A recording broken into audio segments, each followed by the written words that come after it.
to the Point Blank podcast. It's been a little while. We've, of course, been on the road. Of course, we were at the United Kingdom rally, and as you can see, we're not in the studio at this moment in time, but we will be back very, very soon. But the show still goes on, and we're just going to have to make do, and again, essentially just make do with what we can, as we're currently a part of this moment in time. But Dom, good to see you again, mate. How are you? Good, thank you, Dan. How have you been? Yeah, man, it was a really, really interesting weekend, of course. We did start at the Charlie Kirk vigil, and a lot has happened since we last recorded a podcast, of course, with Charlie Kirk, which we're going to be getting into in today's podcast. But what did you make of your experience of the United Kingdom protest, or the United Kingdom rally, and the Charlie Kirk vigil? So yeah, great question. You know, the Charlie Kirk vigil obviously was a somber way to start the weekend on the Friday night. But the United Kingdom protest was unbelievable. You know, there were people from all different backgrounds there, north to south, Scotland to Ireland, a lot of Europeans supporting the protest and supporting the cause as well. I didn't personally see any violence. I saw pure respect to the policemen who were there protecting in some instances, and obviously keeping the counter-protesters separated from us. I was very fortunate to have really, really good seats. Well, not seats, but I was very close to the stage where they took the all the speakers, and yeah, it was a very awesome experience to be so up close and personal with all these people who are making serious change in the country. Yeah, you actually got spotted for the first time as well since running the podcast, which was quite an interesting moment. We only started the podcast a month ago, and Dom got papped by someone in the crowd you may be watching. But yeah, big shout out to you for approaching us and getting a selfie. Yeah, we don't know your name, but you know who you are. So yeah, thank you for that first experience. Very surreal. Yeah. What was your first? What was your favourite part of it's obviously the rally, but what was your favourite sort of speaker? Did you was there someone in particular that you really enjoyed listening to? Yeah, I think the standout here it's got to be Ben Habibi. You know, I could feel the passion when he spoke, and he spoke with honesty, integrity. He had a lot to talk about as well, but really, he is the forefront of this whole political movement, you know. Obviously, Reform aren't backing Tommy's protest, and obviously neither are Conservatives or Labour. Labour have said some pretty horrible things since then. Obviously, the standout, you know, there was a point in Ben's speech where the crowd, me included, were chanting, Keir Starmer's a wanker. And he just takes a moment to take it in. He goes, you know what, get out of your system. Keir Starmer is a wanker. And I just never see anyone from the establishment just being just so open about that. It was quite hilarious. But apart from that, the biggest surprise of the whole event, hands down, has to be Elon Musk. Yeah. You know, making a surprise, speech. I was not expecting that at all. But having Tommy, you know, being so close physically to me as well, interviewing the most consequential and influential man in human history up until this point, or one of, is definitely something that I will never forget. Yeah, no, it was a massive surprise to everyone. We all know, of course, that Elon Musk has come out publicly and backed Tommy Robinson for nearly a year now. But to get Elon there, that was a huge coup from Tommy, and credit to him as well. But yeah, on your point there with Advance UK, of course, Ben Habib was the only sort of political representative at the whole of the rally, which says something says everything you need to know about the establishment. You know, Nigel Farage, I seen his response earlier on yesterday, of course, where we could probably get onto that about another Tory defect into the Reform Party. But again, why was Nigel Farage not there? I know they don't see eye to eye in terms of Tommy, but his response after, when he was asked about it, this time he didn't to go out there and put Tommy down. He was actually, taking the stance of sort of no comment, and actually said, yeah, all of those people there were normal people. But we can't say the same thing about the mainstream media and the narrative that they're trying to push with regard to the whole protest. You're absolutely right. I mean, the narrative here is clear as day. You know, I was boots on the ground, and all I'm seeing from mainstream media is this 110,000 attendees number getting thrown about. And I can categorically say that's false, you know. There was at least 1 million people there. Just on Parliament Road alone, they had to cut it off, like with only maybe a third or a quarter of the people who actually attended the protest could actually see the speeches. You know, so it just goes to show they're trying to diminish, obviously, the support this protest had. The numbers are insane. The videos are insane. And you know what? Alienating yourself from the biggest political movement in British history just will not end well for you. That's why I think you're seeing this kind of change of tune from Nigel. Yeah, no, exactly. And but as I said, well, Nigel chose not to sort of pass comment on it. We've seen Keir Starmer, of course, come out and shame it, essentially. Of course, he took to social media and actually spoke about this, along with others as well. Of course, we've seen Shabana Mahmood come out. We're going to get to the video footage, and Sadiq Khan most recently. But this is what Keir Starmer had to say with regard to it. He essentially said, people have a right to peacefully protest. It is the core to our country's values. We will not stand for assaults on police officers doing their job or for feeling intimidated on our streets because of their background or the colour of their skin. Britain is a nation proudly built on tolerance, diversity and respect. Our flag represents our diverse country, and we will never surrender it to those that use it as a symbol of violence, fear and division. Now, this is what he has came out and said, Keir Starmer. And whilst I don't condone any behaviour of police officers being assaulted, and I don't think you would either, to say there was 24 arrests, right, it's a numbers game. I've used this sort of thing all the time. When you're going to put mass amounts of people in an area, we could talk about a football game, right? Say 100,000 people attend a football game. Numbers are going to suggest that there are going to be arrests and there are going to be people that get lifted. But 24 people out of 1 million people, or over 1 million people, is very, very good numbers. And it's not a reason then for the establishment, these political figures, to actually come out then and literally gaslight and rewrite the whole narrative and shame the whole movement that were actually there for 24 people when there was 1 million people there. Yeah, absolutely. And there's a couple of points I want to unpack here. Firstly, he said our flag represents a diverse culture. No, it doesn't. The St. George's flag represents our Christian heritage in this nation. It doesn't represent diverse anything. So that's a categorical lie. Secondly, I seen firsthand how the police were using sort of these rolling roadblocks to stop the flow of protesters. And they were also antagonising them. So there was this story about sending a bunch of protesters down the wrong street towards the anti-protesters and the Antifa, or the Stand Up to Racism protests. So the police sent them down the wrong street and then said they couldn't go back. You know, and I've seen it firsthand. So I was walking from Parliament Street down to Embankment Station. I got all the way down the road and they completely blocked it off. One guy got pepper sprayed.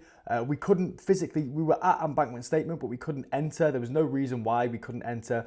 They sent us all the way back over the bridge and then back on the other side. It was just a nightmare. But this just seems like it was intimidation tactics. Like they were almost trying to get a response, and they were using these ridiculous roadblocks for absolutely no reason. One of my friends who attended the protest a bit later on, so we couldn't get in, he has this amazing footage of the police trying to stop people from coming down this sort of staircase, and people were just jumping over the barriers, and eventually the police just sort of bended the knee and they all left and they all got booed out. But it just goes to show, you know, why were they even there in the first place, trying to just stop the flow of protesters? It doesn't make any sense. I was in the actual Parliament Street, and you know, it was busy at the start, but it got very, very quiet towards the end, and yet the whole time it was still blocked off to people. So, you know, a lot of people travelled from all over the countries, different countries as well, to come to this protest, and not being able to actually get into the speakers area, I think is a bit of a shambles. And I think that goes to show what they're trying to do. They're trying to stop people from actually exercising their right. And it just goes to show how the establishment is definitely scared of the movement and the power behind the movement. Yeah, no, I feel like they were unprepared. I don't think they thought that many people were going to show up. And actually, Tommy Robinson actually came out and said that the establishment tried to pull the plug and cancelled the protest. However, actually, to the police's credit, they were the ones that kept it going. The Met Police were like, no, it's already been organised, it should carry on. But I think they were just unprepared. I don't think they thought that this many people would actually show up. And I think it's a massive shock to the system, actually, with regard to the establishment. 100%, you know, who could actually predict that there would be over 1 million people there? You know, I think that goes to show what Tommy has started. This is consequential. You know, I have never in history seen that many people all waving the flag. You know, this has sent ripples around the world. I'm already seeing, you know, similar protests happen in Japan and over Europe as well. Tommy is starting a cultural movement here where we are not, you know, going to be just completely like our rights taken away from our government. You know, it is a government for the people, by the people. And when the establishment doesn't listen to the people, then this is what happens. You know, we have to exercise our freedom of speech and exercise our right, or whatever is left of our freedom of speech. And and the comments that, you know, the Labour MPs have come out after it shows how disconnected they are. You know, still, Dan, in 2025, they are using and labelling these protests as far right. And it's just unbelievable. It's unbelievable. You know, I saw guys from Asian backgrounds, I saw guys from black backgrounds. You know, how can they say this is a racist flag or a racist protest when we were all there marching for the same thing? Well, that's exactly what Sadiq Khan, the Mayor of London, has came out and said just a few hours ago. And actually, in his like sort of statement, if you like, he mentioned far right 4 times. So look, this is a small extract. So I'm just going to read it to you now. But he said, "I know many people, particularly from London's diverse communities, are feeling extremely worried following the events this weekend. It takes me back to how it felt growing up in the 70s and 80s when far right political parties marched on our streets. The leader of the far right are once again attempting to hijack our flag, with minorities being intimidated and fear, a hatred and division being sown. As Londoners and as proud Brits, we must unite to reject the far right, just as we've done many times before. But it's going to take a huge effort from us all, from people of all races and backgrounds who are willing to stand up for our British values of equality, inclusion and mutual respect. As Mayor, I will continue to do everything I can to challenge the far right and all of those who peddle the politics of fear and division. I urge other politicians and Londoners to do the same."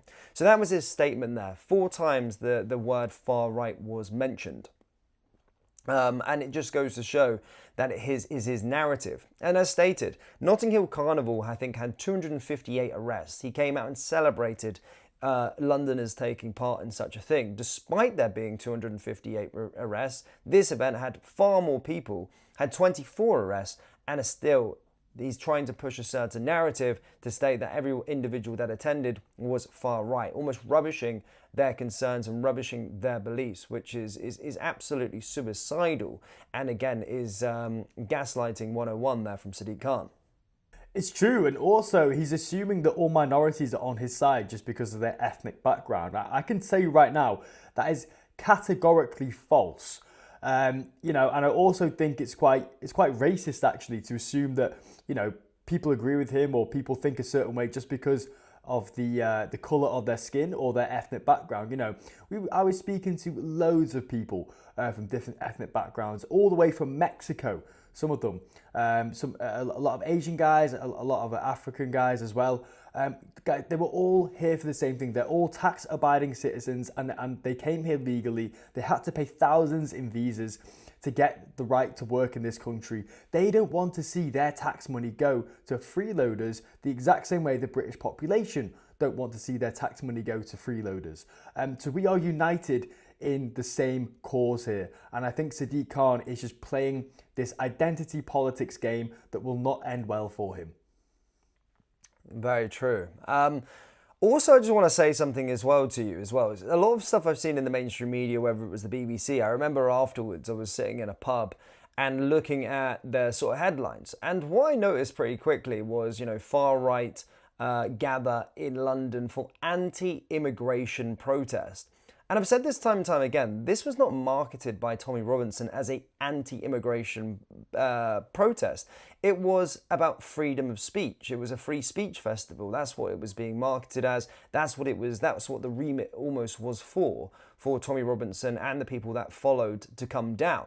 However, the BBC and other mainstream media outlets have dubbed it as anti-immigration rally.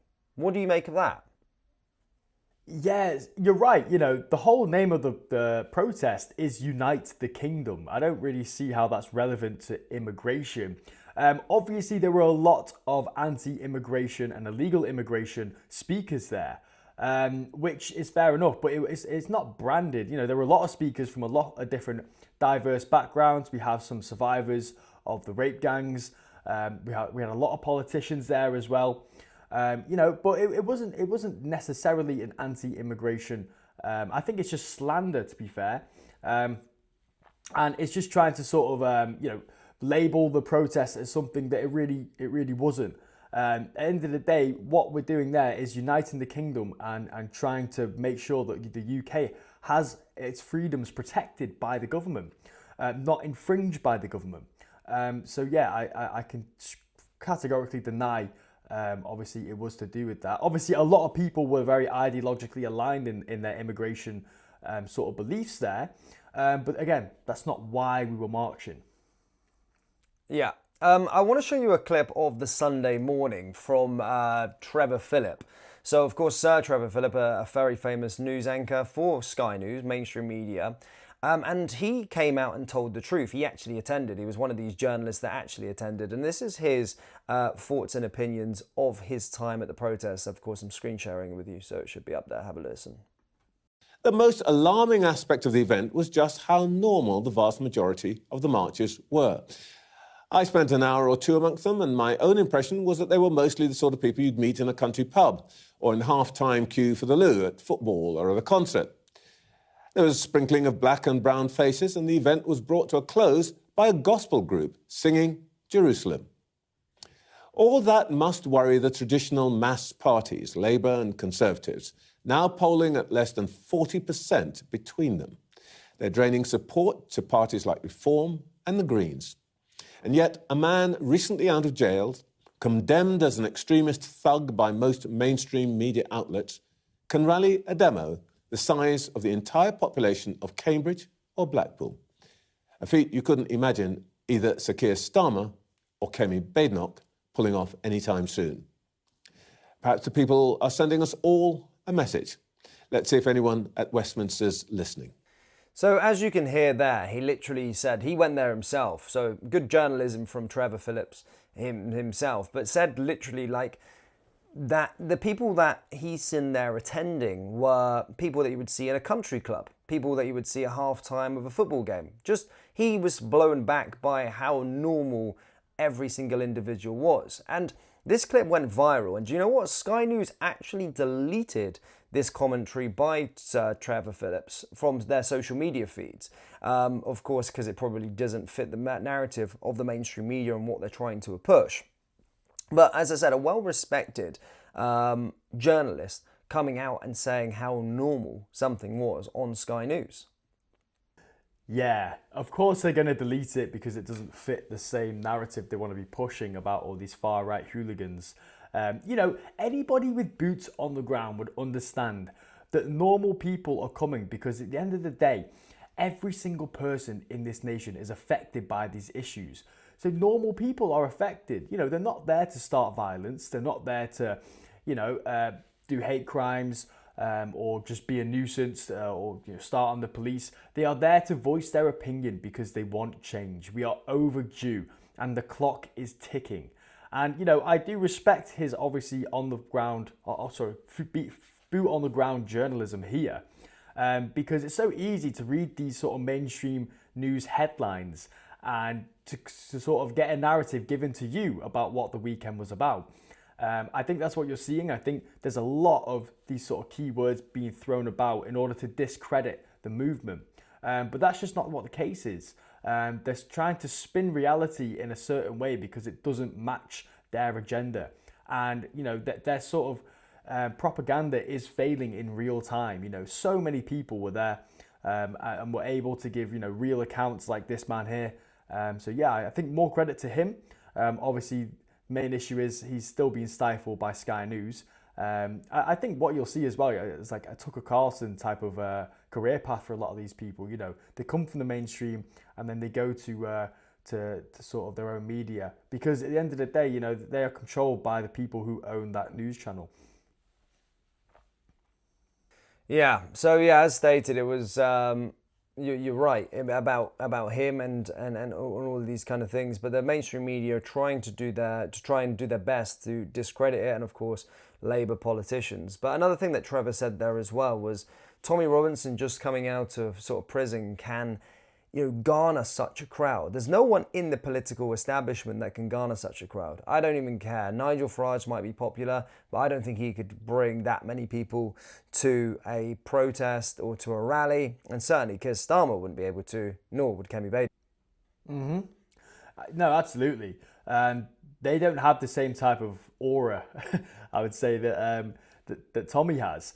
And that says something about how sort of moderate these people are, They love to be. The thing about the Conservative Party is they're so conservative when they're out of office, but when they're in office, they are the uni party. They don't get anything done. They're too bureaucratic. It took so long to get this Uganda deal done, and obviously it was nipped at the bud by Labour. But at the end of the day, they had 14 years to get a deal like that done, and they couldn't do it in time. But even from the protest, there were so many people who were very well spoken, had very good, obviously, opinions as well. There's this one video that Tommy retweeted here about this guy from the protest. I'm just going to show it to you. Look at the ethnic division, and that's my family. I literally just gave him 5 cigarettes. I don't think he could do that. Come on. Bro, so I got one more question for you. Do you feel like illegal migration into the UK is becoming a big problem? 100%. Really and truly, I think we need to change the system of migration in general. I think anyone that comes to this country, because of whatever reason they need to come to this country, whether it's unsafe or whatever, they need to understand that this country has its own history, its own culture, its own way of life, which is not a problem. Live here, like I am. Respect them. You know what I'm trying to say? But if you're gonna come to this country to change it, or want them to be submissive to you, or to, you know what I'm trying to say, just take over.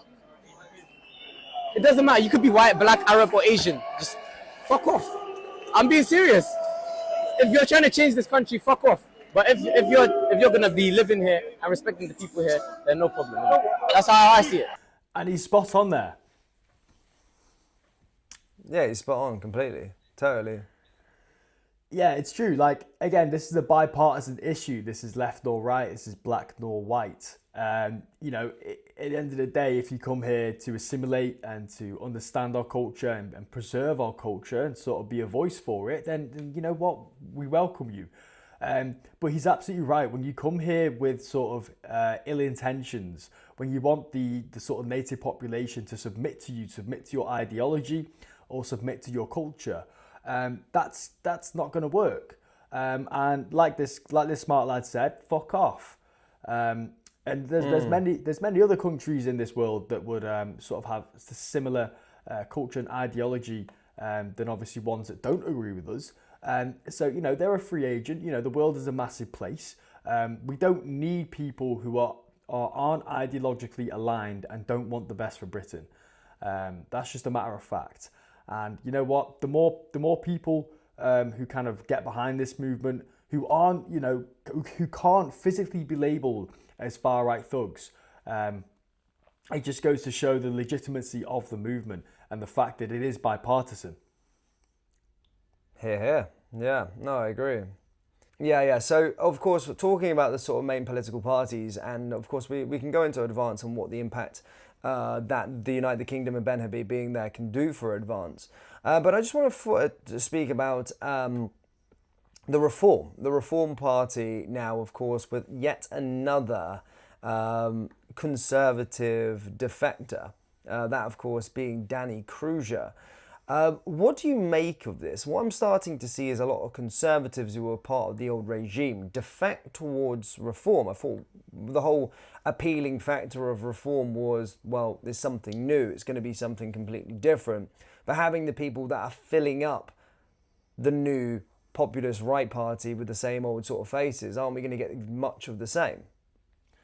Yeah, I think that's spot on. I think, it's the same reason why we don't want immigration. When you inherit the third world, you become the third world. That's the exact same thing with the Conservative Party. If you inherit the Uniparty, you become the Uniparty. And what is the point of having pretty much all the same people within Reform who were in Conservative? Can you actually imagine, can you expect a real change when it's basically the Conservative Party just rebranded? I don't think you can. And I don't think it's very smart of them to do it. The issue with politics is that there's not many players in the game. So you have to kind of play with the players that you have. So on one side, I understand why they're doing it. At the end of the day, they only have 5 councils, and they're obviously quite low on numbers in other areas as well. So they do need more support. But it just raises the question, how legitimate kind of change we can expect when they are literally inheriting the party that we voted out. Yeah, but to play devil's advocate towards the Conservative, they're losing those faces that were complicit in the downfall of this country, and they then replace them with new populist right people. Could that be something different for the Tory party? Because people talk about the Tory party as something that you can't trust. But if all of them are defecting towards reform, surely that then sort of clears the deck, so to speak, and then they're getting new people in. So then, in turn, would be a new party totally. I don't think changing the party members in Conservative is enough of a change to have them be a serious contender for the next election. I don't think they will get elected out of principle, simply because they don't deserve to get elected. I think Labour are doing a terrible job, so they won't get elected based off merit. So I genuinely think this race will be between Reform and Advance. It'd be interesting to see how Advance tackles this problem because, I know, as I said before, there's not a lot of players who play politics. So you have to take people who are ideologically aligned with you but might have a history from other parties. Time will tell how that goes. One thing I want to see Advance be rising up the polls pretty quickly and really be a serious contender to Reform. What do you think after the? What do you think after the United Kingdom rally? I mean, they've got 30,000 paid members. If we're talking about 1 million people that were there, they've seen Ben Habib. Surely there would be a spike in membership joins after Ben Habib's speech at the United Kingdom. Could they be a real within a chance if the people that were there? Of course, it's a numbers game. You're not going to get everyone that turned up there to become a member. Of course not. But do you think him being there and actually addressing the crowd, that will do wonders for the party? Yeah, I think just off his little statement saying Keir Starmer's a wanker, I think he's going to get tens of thousands of people join just off that. But you're right. It shows, Tommy Robinson has been politically homeless for his whole career. He's never actually backed a party, maybe UKIP, but again, not serious contenders. We're seeing a change of tune from him. Ben Habibi, he spoke from the heart, and I do think he's going to get a massive spike in popularity and also memberships. Has he hit the 30,000 members? Yeah, that was already announced like 2 weeks ago or a week and a half ago. They already reached that. So, wow, awesome. Yeah, I mean, I'm not surprised at all. Yeah, no, I mean, it's going to work some wonders for them. And I think they actually officially launched the party on the 27th of September in Newcastle, actually. So, yeah, that's something to certainly look out for. But I'll be interested to see the spike, or if there is a spike, of membership joins after that Unite the Kingdom. We'll probably be getting updated as time goes on. But again, it's probably going to do them quite a lot for the Advance UK Party. Now, we haven't spoke since, we spoke personally. We haven't spoke on the podcast about the whole situation with regard to Charlie Kirk. I just want you to give me your sort of overall thoughts. Of course, we do keep in contact on a day-to-day basis, and we spoke about it in person, but I say to not on a recording. What were your thoughts on the whole ordeal? Yeah, I just want to start off saying, R.I.P. Charlie Kirk. What an inspirational man to take debate, boots on the ground to the people, to college campuses, and to be just one open civil discourse with people he disagrees with. That was his whole movement, is that we need conversations. We don't need violence. We don't need to be, pinned against each other. He wants to find common ground in between people who he disagrees with. And at the end of the day, we're all people, and we all have our lives, and that's really what he pushed. Political violence is never the answer.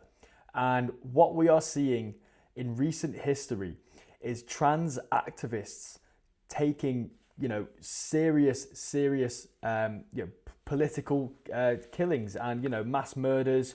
There is something seriously wrong with the trans community with regard to this. And, it's just incredible. I've got some statistics here of far left violence since 2016. Now, these are mainly based in America, but I'll just give you 2025 alone. In 2025, we started the year off strong with the Tesla dealerships being burnt. There was a murder at an Israeli embassy. We had the LA riots and attack on ICE officers, and ICE facilities ambushed and officers shot as well. We had the church shooting only 2 or 3 weeks ago, where I think two little boys lost their life as well, and many more were injured. And obviously we've got this cold-blooded assassination. How can they ever want to be a part of a society and be respected when they are literally murdering people who say things they don't agree with? It's abhorrent. And I think this sent a shockwave through the right that these people are not here for discourse. They are here for, violence and murder. That is the left. That is the modern day left. They are there not to agree with you, not for discourse, and not for debate. They are there to kill you. And I think, Je suis Charlie. We are all Charlie. I am Charlie. You are Charlie. We are all Charlie. And, a lot of people were taken close to home. The thing about the whole situation is that, in my opinion, Charlie Kirk is the moderate in this space. He's the guy that was really open. He wasn't even that far right. He wasn't even that far right at all. He was the guy who was open to these ideas. He was the guy who categorically did not believe in race. He brought people together under a very sort of mutual, grounds. And killing him will only radicalize people even further. This is what they don't understand. And, even from the counter-protesters, there were only about 10 or 15,000 counter-protesters at the protest this weekend. And there were 2 million of us. Well, they're outnumbered, 1,000 to 1 there. It's not something that I see ending well for them. And I think, when these things happen, all they do is politically alienate themselves. There will not be civil discourse when you murder, normal conservatives. And you know what, Dan?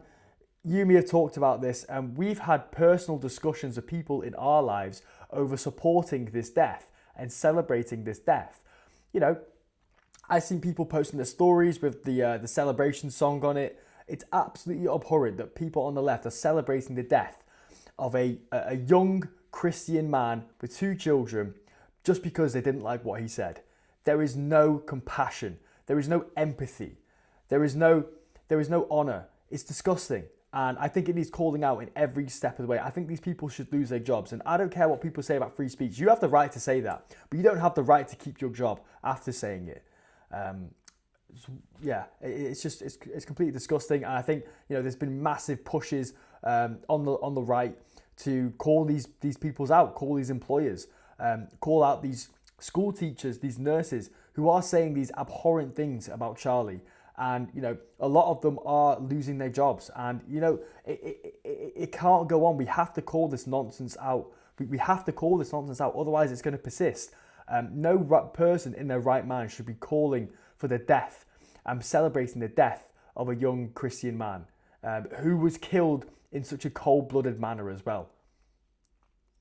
Yeah, well, far-left terrorism is a form of terrorism that's been ignored by the establishment since ever. Yeah, it really has. It's something that they have completely, just rubbished and sort of thought that wasn't a threat. But as you can see with those statistics that you were talking about there, about what the acts of violence that they actually do, you've seen it coming for a very long time, especially with these trans activists. Now, this individual, Tyler Robinson, wasn't a trans, but he was going out with a trans girl. He was in a relationship with one, or whatever you want to call it.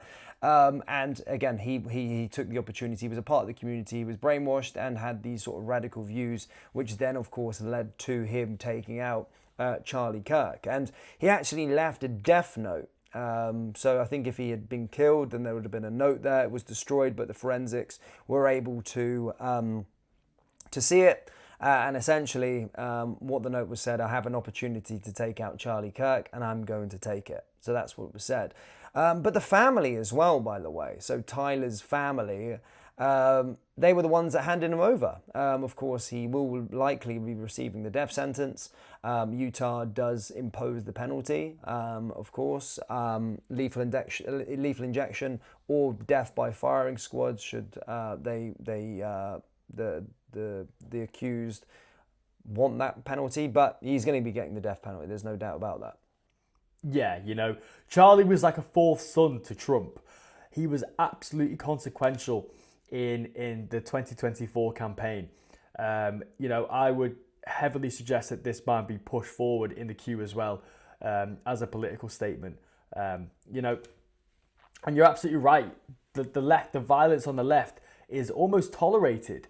We saw mass riots in 2020 over the killing of George Floyd. There has not been a single riot about the death of Charlie Kirk.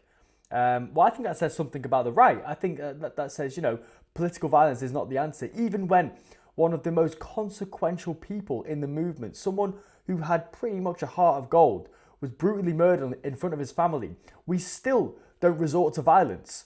I think that says a lot about how different we're ideologically sort of disposed with these people. We are not the same. They resort to violence, we don't. And that is true in the UK, that is true in the US. Yeah, no, true. No, you're right. And that's what we're seeing. Obviously, America is different, but we are seeing this form of terrorism. That's what it is, terrorism. Come out and all of this sort of violence, but even from a sort of smaller scale within the UK as well, to bring it back. But I see these far left demonstrations, they are so violent. They are very, very violent. They're very violent individuals, and they were back in 2020, they were the sort of loudest voice making the most noise. But now a lot of people have woken up and don't necessarily believe in the sort of stuff that they push. They're now resorting to violence as a sort of last resort because no one's taking notice of them anymore. And that's the way that they're going to do. So I'm probably going to suggest that there will probably be more attacks like this going forward into the future. There's a whole cell here that needs to be investigated. It's not just one man in terms of this Tyler. Of course, he's the shooter. But there's going to be about 10, 15 other people behind the scenes that were complicit and were trying to organize this level of violence. And he had a Discord group, which he admitted to doing the attack on. Again, every single person within that Discord group needs to be investigated for being complicit in this murder. You're right, and they're not holding each other accountable. If anything, they're egging each other on. I've seen first-hand accounts. Andrew Callahan did a great piece yesterday, actually. He interviewed the person who was asking him the question when Charlie Kirk died. I like to get my opinion. I like to get, viewpoints from all across the spectrum, even with people I don't agree with. I think that's important for healthy discourse and understanding your enemy as well, or understanding simply views that oppose with yours. But this person who is, very left as they come, he was there saying the discourse around Charlie Kirk's death was horrible. It was too much. People were celebrating it. People were literally joyous over this man losing his life. Like, He separated it. He said, you can not agree with what he says, but also you can acknowledge the fact that this man was 31 years old with 2 kids and was brutally murdered in front of his family. Like, those two things can exist at the same time. Just because you don't agree with what he said, it doesn't discount the fact that this is an absolutely disgusting thing. And this is how political violence is normalized on the left. They're not holding each other accountable out of fear of being ostracized from the community. Because if the consensus is that the left is happy over this death, well then it's you're happy or you're not part of the left. And this is the type of rhetoric that doesn't exist on the right, because we always hold each other accountable, whether we agree with each other or not. And I feel like this political violence will get worse, 100%. I think it sets a precedent for going out in public and, having these sort of, pretty normal, moderate views. If you can be killed for that, then, all you're doing is shutting down discourse, and you're ostracizing yourself from the public town square. Speaking about an individual that, of course, was celebrating this death, Bob Vylan, this Muppet again, of course. Again, he's a failed musician. He's fucking shit. Let's put it this way. He's a shit musician and is obviously trying to ride a wave, trying to play the game of no such thing as... The only reason why we're having a conversation about him is because of the sick and disgusting things he says on a day-to-day basis, and he's got these sort of pansies, these kids that don't wash, these kids that, go out, women that grow their armpit hair and all these sorts of stuff, following his sort of tripe, trans and all this sorts of stuff. So he's trying to make a career out of it, and it comes down to money, essentially. But he's, of course, been banned from entering the United States. He's had his gigs cancelled, of course, after what he had said. And can you get the video up on your on the screen show so we can have a little watch of what he said at this gig? I want to dedicate this next one to an absolute piece of shit of a human being. The pronouns was, were.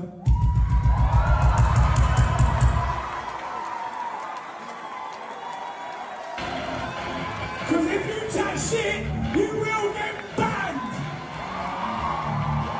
Rest in peace, Charlie Kirk, you piece of shit. Oh shit. Yeah, absolutely disgusting. Chat shit and you get banned while doing a gun sign. And what, the right is the party of violence? Yeah, I'm not believing that for a second. I don't believe that whatsoever. And again, because he's had his gigs cancelled, he's came out and did a bit of a video addressing things, has he not? That's correct, yeah. So he come out. What about Andy? Yeah, so we can listen to his. He's an absolute sausage, mate. At the end of the day, he's had his career completely ruined because of this, and he definitely should. Well, he didn't have a career to start with. This was the making of his career, because that's what he's trying to do. It's true, and I feel like he's just trying to be divisive and political because you're right, any publicity is good publicity. It's completely disgusting. So here's another video as well, basically denying the claims. Yo, real quick. At no point during yesterday's show was Charlie Kirk's death celebrated. At no point whatsoever did we celebrate Charlie Kirk's death. I did call him a piece of shit, that much is true, but at no point was his death celebrated.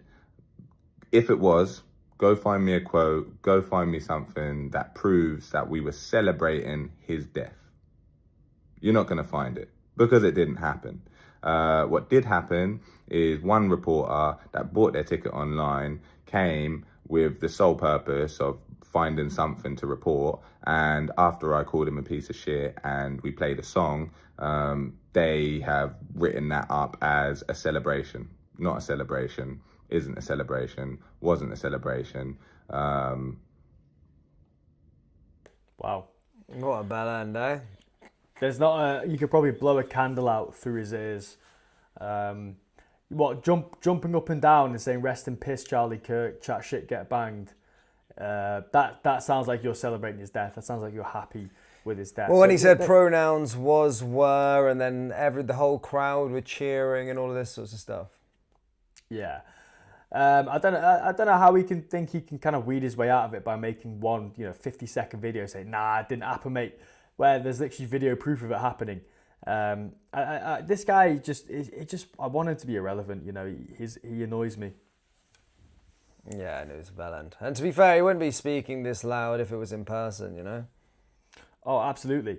The only reason why he's doing this is because he's surrounded by people who literally, will just come to everything he says. They just agree with him no matter what. Again, this is what we're talking about. And they're paying his bills. Exactly. It's just completely, it's abhorrent. And, at the end of the day, the political violence on the left is the biggest issue that's facing the world right now. So it needs addressing. The senseless murders need addressing. This will radicalize so many people. I already see people sort of mobilizing in a different way, putting their differences down on the right to unite that against the tyrannical force that is the left. I don't think his death will be in vain. I think what Charlie started will echo throughout history for generations to come. I feel like he's made I've already seen so many videos of people who have no online presence making their first video saying that I have never posted a video online, I've never posted a photo online, but this has changed me. I'm seeing people go to church for the first time. I'm seeing people be active in the movement for the first time. This is what the world needs to do in the wake of his death, is to sort of mobilize and not let his death be in vain. At the end of the day, it could have been any of us who could have been at the other end of that gun. So if we don't move on this opportunity, well, then his death will be for nothing. Well, we were at the vigil as well. That's what we were there the night before, of course, the Unite the Kingdom rally, and again another excellent turnout again from people that turned up. But yeah, it was somber, and there was a lot of people from lots of different backgrounds that were there, of course, celebrating his life and paying their respects. Yeah, of course, and it was great to see a lot of speakers there. We had young Bob, we had the CEO of Turning Point UK, people who are very close to Charlie. So many people lost a good friend here, and you're right, it was a good thing to be a part of. The timing was unfortunate, but I think Charlie, if he was a UK citizen, he probably would have been jailed by Keir Starmer by now. Yeah, because Keir Starmer came out and put a bit of a tribute to him, didn't he? Yeah, or came out and said that it was a bad thing or whatnot. Of course, and they have to, because that is the blatant truth of it. But all these people that have been calling the right Nazis and fascist, and basically using this identity politics game in order to delegitimize their arguments, they're the people that are responsible for this death. The people who are sort of talking about this and using this rhetoric to describe just normal people, normal moderates on the right, and basically vilifying them and making them this massive enemy akin to Hitler. They're the people that are responsible for radicalizing this young man in order to sort of to allow him to justify killing this man. And so that's the type of rhetoric that we need to sort of weed out from society. Is this like labeling game? Because when you label someone a Nazi, then you also sort of legitimize in your mind the right to kill a Nazi. So I feel like that discourse has to change, and the left have to be more active in sort of weeding out the speech. Otherwise, they are doomed to fail. Yeah, fair. Well, as I said, we're here at the Point Blank podcast. Of course, our thoughts and prayers are, of course, with Charlie Kirk's young family at this moment in time. Absolutely heartbreaking, and his memory will live on, and his message, his voice will live on as well. So yeah, rest in peace, Charlie Kirk. Dom, back to UK politics. Rupert Lowe set up a new petition. That's and correct, it's skyrocketed. as basically the petition is there for sort of mass deportation of illegal immigrants and introduce an offshore detention. At the time of recording this podcast, it currently sits at 234,468 signatures. As we know, Parliament considers all petitions that get more than 100,000 signatures for a debate. So there will be a debate with regard to this now. This is going to happen, but this was created by Rupert Lowe. And the petition will run for 6 months. So, yeah, it's skyrocketed pretty quickly. As always, do you think anything will come of a petition? Well, we'll have to see, but really what this is the first policy suggestion that Restore UK have sort of pushed towards Parliament. I was always a bit sceptical about what Rupert Lowe's Restore UK is actually going to achieve. Obviously, because Rupert Lowe isn't part of a party, he's now an independent, and he's instrumental in creating Advance UK with Ben Habibi, but he didn't end up joining it. He ended up doing this Restore UK, but this is a sort of first thing we're seeing from his movement, and I really like it because what Elon said at the march is that 4 years is too long. You know, if nothing changes in 4 years, the problem is going to be that bad. It will warrant a response that, you know, is unbelievably great. So, you know, we have to start making as much change as we can to solve this issue now. And, you know, having nearly 250,000 signatures in less than a day, I think that shows the political weight that is held behind Rupert Lowe's movement here. So yeah, we will link the description, the petition down below in the comment section or the bio. In the description and the pinned comment, yeah. Description, that was the word. Yeah, we will link this petition in the description below. So make sure you have a look at that. But yeah, I feel like Rupert is trying to make a change, not in 4 years, but now. So yeah, more power to him. Yeah, good for him. I like that.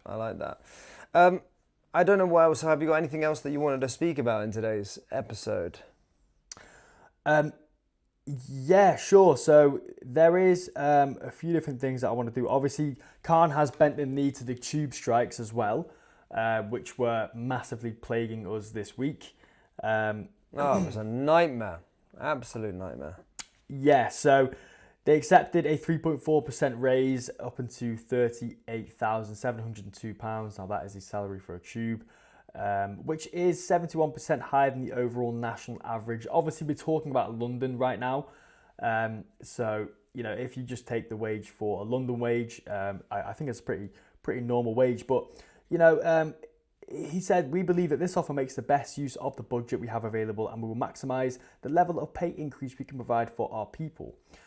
You know, the UK had a 0.0% increase in GDP, and yet everything, you know, all these public service costs are rising as well, which means at the end of the day, they have less money for the people. You know, if GDP doesn't rise, how can they give pay rises out? And I think that goes to show the sort of the crux that is an issue with this country is the fact that we are so burdened by so many of these institutions, you know, outspending their budget massively, and also obviously the immigration, illegal housing as well. You know, we are completely burdened. How can a country experience zero growth? I think that's basically means we're in a recession, right? I know obviously you have to have 2 quarters consecutive of negative growth, but you know, we're not seeing any growth. And remember, this is the time of AI. This is the time of hyperproductivity. We're going into this age now where if we don't utilize AI and we're not getting any growth from the sort of technologies that they allow citizens to use, then we're absolutely toast, because without AI, we'd be in a massive recession. So, you know, I feel like if big changes aren't made soon, especially to like the sort of the national debt and the massive waste, fraud and abuse that is rampant in the UK, we're just going to keep getting poorer and poorer.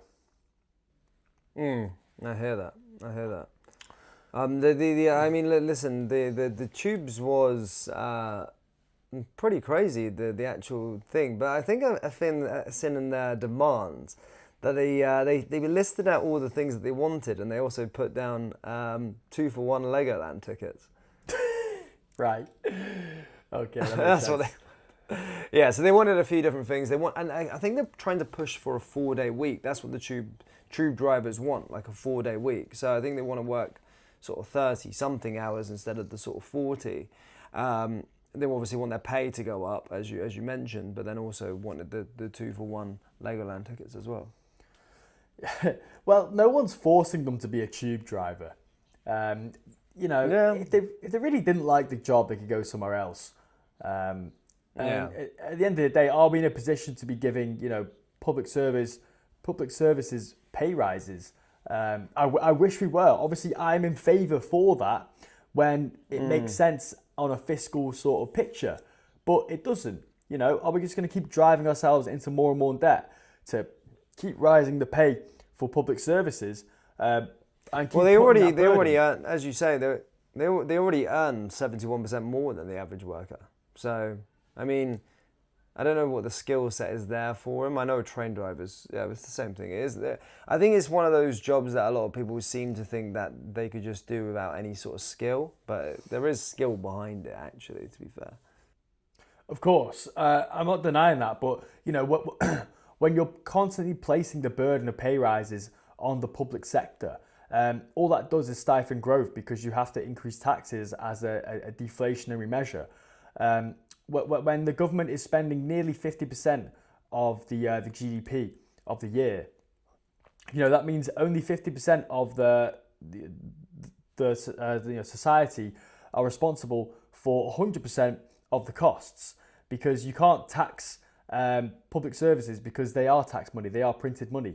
It just makes no sense. And you know what? We at every point we are turning away from the public sector, and we are just siphoning money out of them. And eventually it's going to come a point in time where it's going to be too risky to start businesses. Entrepreneurs will take safer options because the society hasn't sort of pushed them in the right direction. And we can't keep going down this line because at the end of the day, are we communists? Do we want 80-90% of public expenditure to be represented in GDP? That's not the case. America has just over 30%, and the economy there is absolutely booming. They're really riding this AI wave. There's massive infrastructure being built. They want to be the leaders in the sort of AI arms race with China, and we're just completely out of the picture right now. Obviously, on the technology Elon front, said that, didn't he? Exactly. But we're out of the picture, not on the technology front, but on the energy front. We physically don't have the energy in order to run these massive graphic card farms and GPU farms in order to train AI models. Okay, so if we don't move quickly, we're going to miss the wave. We're going to miss the bus. There needs to be a massive push to increase obviously energy production, decrease energy prices, and sort of just do deregulation. And you're right, Elon said massively that there's too much regulation. I think he said leaving the EU was the correct thing, and we had this this path of sort of deregulating and making business easier for British citizens, and we just haven't taken it. No, it's true. It's very true. And if we don't make them changes now, we are going to be permanently behind, and we're going to be, having to use American AI. I'm not saying I don't want to use American AI because I think it is the best right now, but we at least need to offer alternatives, right? Fair, yeah. But yeah, apart from that, is there anything else you wanted to cover? No, not in particular. I've kind of got through what we wanted to go through, unless there's something you want to say. But obviously it's the sort of first episode of us being out of the studio. Just to the regular viewers, guys, we will be back in the studio very soon. We're just apart for a little bit at the time. Dom's off to see some family and whatnot. And then I've also got commitments over here in Paris for a couple of weeks. But we'll be back in the studio very, very soon. But as stated, the show still goes on. Do you have anything to say, Dom? No, that's it from me, guys. Thank you for tuning in. As I say, we'll be back up and running. Sort of early October is the day. Roughly, we're going to be back up and running. But yeah, exactly. So yeah, there's still now, 3 episodes a week though. 100%. Yeah, we want to definitely get these out to you guys. But for now, thank you for tuning in. It's been Point Blank Dom, and I'll see you next time. Take care. Peace. Peace.